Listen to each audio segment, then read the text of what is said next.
E aí, pessoal, tudo bem com vocês? Pessoal, na aula de hoje, então, nós vamos falar do segundo tempo de isomeria espacial, que é a isomeria óptica. Primeiro de tudo, pessoal, a gente tem que entender o que são os isômeros ópticos. Isômeros ópticos são aqueles compostos que apresentam o mesmo número de carbonos, hidrogênios, de elementos e átomos, porém eles se diferem nas características fisiológicas. Quimicamente e fisicamente falando, até que eles são idênticos, mas dentro do nosso corpo eles têm comportamentos diferentes. Professor, e como eu vou reconhecer um isômero óptico? Então, o isômero óptico, pessoal, são aqueles que são capazes de provocar desvio a uma luz polarizada. Luz polarizada, fisicamente falando, pessoal, é aquela que tem um único plano de vibração, ou seja, ela vibra num único plano. Isso é uma luz polarizada.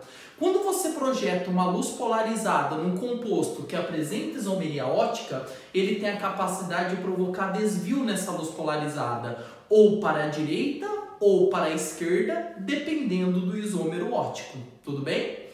Tá, professor, mas analisando a molécula, como eu sei reconhecer que um composto vai ter isomeria óptica ou não? Então, para ser isômero óptico, pessoal, ele tem que ter o que nós chamamos de carbono quiral ou assimétrico. O carbono quiral assimétrico, ele gera moléculas assimétricas que são capazes de provocar desvio nessa tal luz polarizada que eu comentei com vocês. E esse carbono quiral ou assimétrico, ele é representado com asterisco em cima do elemento carbono. Daqui a pouquinho eu vou falar para vocês por que ele recebe esse nome de quiral, tá bom? E o que é então o carbono quiral ou assimétrico? Para ele ser um carbono quiral assimétrico, o carbono deve realizar, presta bem atenção, pessoal, 4 ligações simples, tem que ser ligações simples, com 4 ligantes diferentes. Então, o que eu estou querendo dizer a vocês? Que quando o carbono faz as 4 ligações que ele tem por direito, cada uma dessas ligações devem ser com ligantes diferentes entre si, para que ele apresente, então, o eixo de assimetria. Ele não tem eixo de simetria, tudo bem? Então, preste atenção, ó.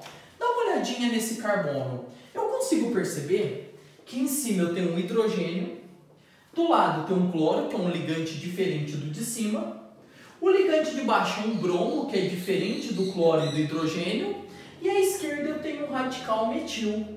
Perceba então que o ligante de cima, de baixo, da direita e da esquerda são diferentes entre si. Isso quer dizer que esse carbono é um carbono quiral. Por ser carbono quiral, ele gera moléculas assimétricas capazes de provocar desvio na luz polarizada. E aí, pessoal, a partir do momento que um composto apresenta carbono quiral, ele vai gerar moléculas dessas características que eu peguei como exemplo a alanina. A alanina é um aminoácido, tá? E vocês vão perceber que existem 2 tipos de alanina que fisiologicamente elas têm comportamentos diferentes dentro do nosso corpo. Por quê? Porque vocês vão perceber que a alanina tem esse carbono quiral. Então vamos dar uma olhadinha aqui, pessoal. A alanina, ela tem 3 carbonos. Desses 3 carbonos, apenas um deles é assimétrico ou quiral. Por quê, Jura? Por causa do seguinte, esse carbono tem ligante dupla. Lembra que eu falei? Carbono quiral não pode ter dupla, só deve ter ligações simples. O carbono da esquerda, ele tem 3 ligantes iguais, porque se ele tem 3 hidrogênios, são 3 ligantes iguais, então não pode ser. Agora, olha o ligante do meio. Para cima é um H, que é diferente do radical metil, que é diferente do grupo amino, que é diferente do grupo carboxila. Então, se você olhar o ligante de cima, o ligante de baixo, o ligante da esquerda e o ligante da direita, eles são totalmente diferentes entre si. Isso quer dizer que esse carbono é quiral, gerando uma molécula assimétrica, capaz de provocar desvio à luz polarizada. Agora eu gostaria que vocês olhassem a molécula da frente. Perceba que em quantidades de carbono, hidrogênio, oxigênio e nitrogênio, ela é idêntica, ela também é uma alanina. Mas perceba o seguinte, pessoal, essa alanina nada mais é o reflexo, a imagem especular. O que é uma imagem especular? Uma imagem de espelho. Isso aqui, pessoal, é a representação de espelho que a gente usa na física. Então imagina que isso aqui fosse um espelho. Se você olhasse essa molécula num espelho, a imagem dele seria exatamente isso aqui. Os átomos mais próximos do espelho refletidos mais próximos e os mais longes refletidos mais longe. O simples fato delas terem mudado suas posições, ser uma imagem especular da outra, faz com que elas provocam desvios diferentes na luz polarizada e, consequentemente, têm características fisiológicas diferentes. Por quê, professor? Por causa do seguinte, olhem as nossas mãos, a gente sempre faz um comparativo com a mão. Se você perceber, a palma de uma mão sua é a imagem especular da outra. Imagine que aqui no meio tem um espelho. Você vai perceber que esse objeto, a outra mão é a imagem desse objeto. E o que é o principal de tudo, pessoal, se você colocar uma mão em cima da outra, você vai perceber que elas não se sobrepõem. Você vai perceber que o dedão está de um lado de uma mão, seria uma molécula, né? E aqui o dedão está do outro lado, elas não se sobrepõem. Isso quer dizer que elas vão ter características diferentes dentro dos processos metabólicos do nosso corpo. Essa molécula se encaixa de uma tal maneira e essa molécula se encaixa de uma outra maneira. Então, por ser imagem especular da outra, elas provocam desvios na luz polarizada para lados diferentes, gerando então no nosso corpo características fisiológicas diferentes. Tudo bem, pessoal?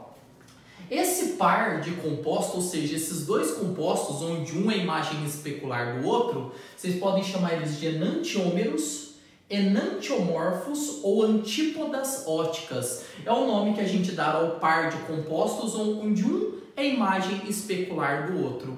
E aí, pessoal, esses compostos serão chamados também de isômeros oticamente ativos, por terem o tal carbono quiral.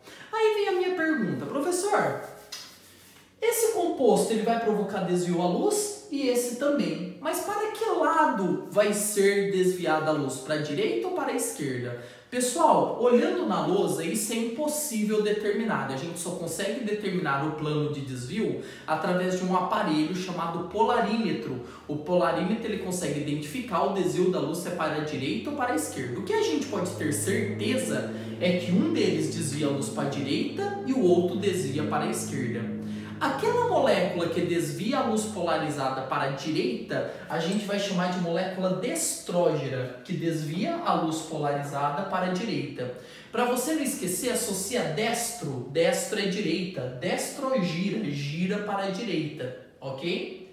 E levógera é a molécula que desvia a luz polarizada para a esquerda. Uma dica, lembra que em inglês esquerda é left, levógera gira para left, então gira para a esquerda, gira para a direita. Aqui a gente não sabe quem que é destrógera e levógera, a gente sabe que uma delas é destrógera e a outra é levógera, tudo bem?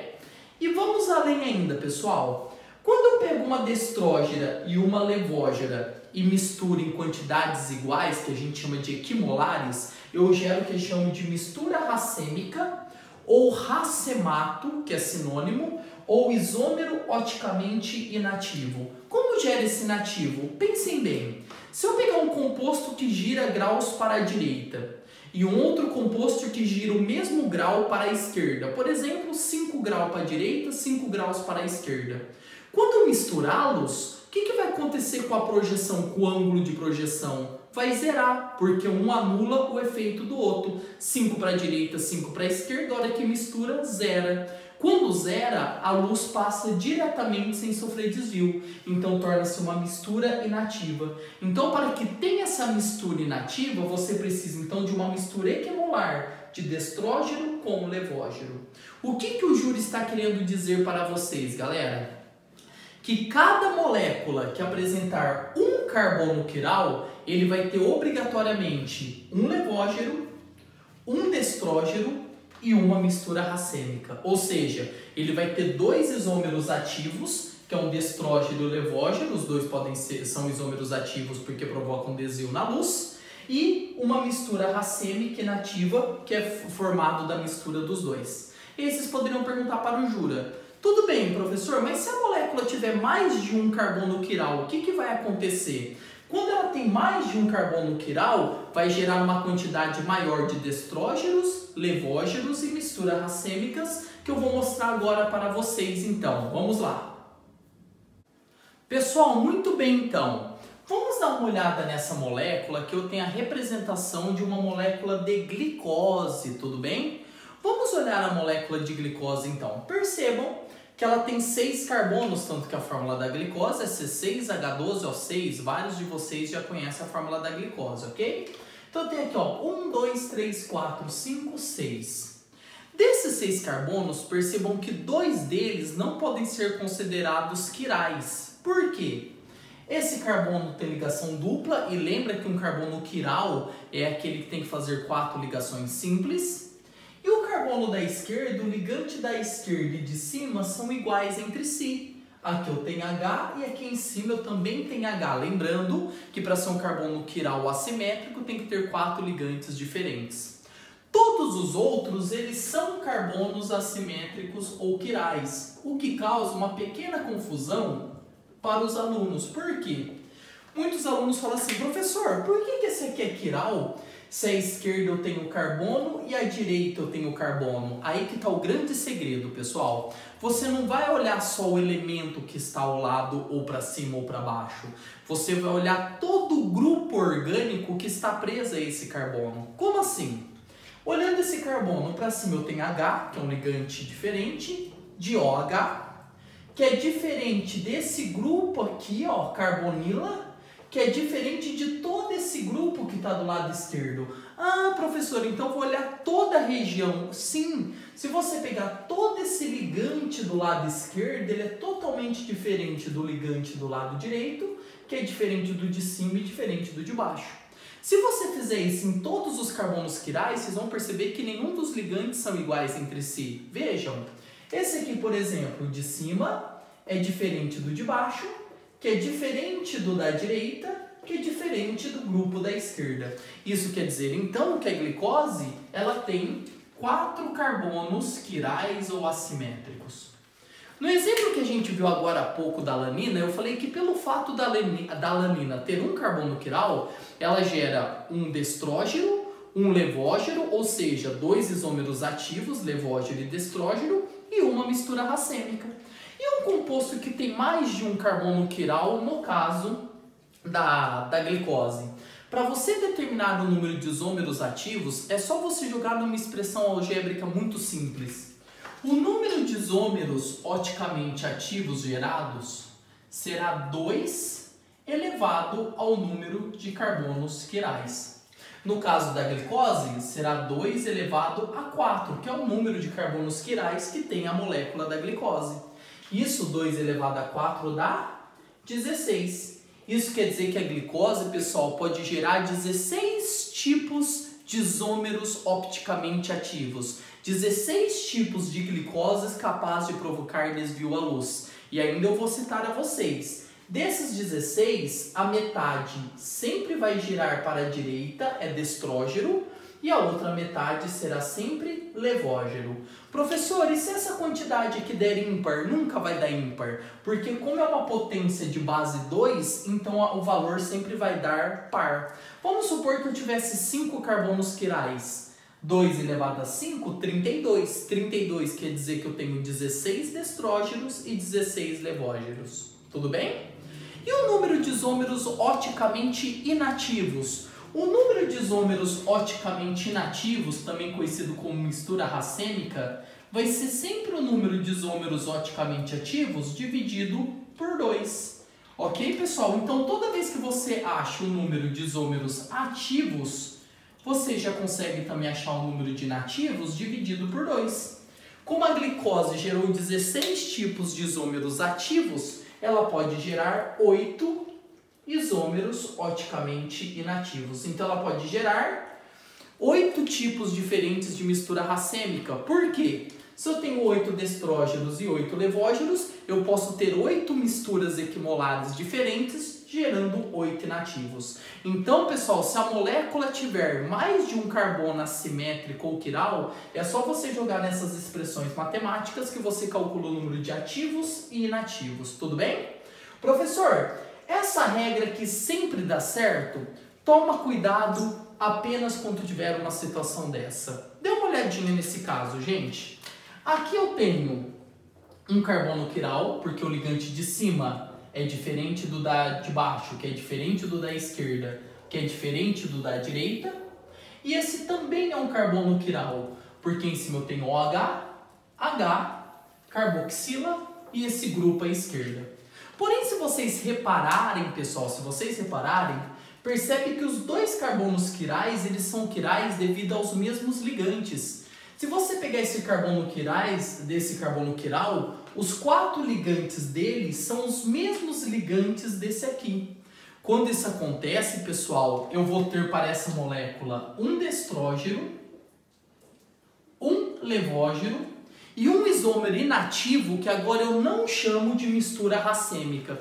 Eu vou ter um isômero inativo que eu vou chamar de isômero meso. Então, nesse caso, eu tenho um destrógeno e um levógeno, que são isômeros ativos, que provocam adesão na luz, e um inativo que eu vou chamar de meso. Por que ele é chamado de meso? Que pelo fato dos ligantes desse carbono serem iguais desse, um anula o efeito do outro. E anulando o efeito do outro, a luz passa sem sofrer desvio. Então, o único caso, pessoal, que não aplica-se essa fórmula é quando eu tenho essa situação onde os dois carbonos quirais estão presos aos mesmos ligantes, tudo bem? Aqui eu tenho uma situação de isomeria de compensação interna. Tudo bem? Então aqui eu vou ter um destrógeno e um levógeno, ou seja, 2 isômeros ativos, e o meu inativo eu vou chamar de meso. Tudo bem, pessoal? Essa aqui, então, foi nossa aula de isomeria óptica, tá bom? Espero ter ajudado vocês, se cuidem e até a próxima!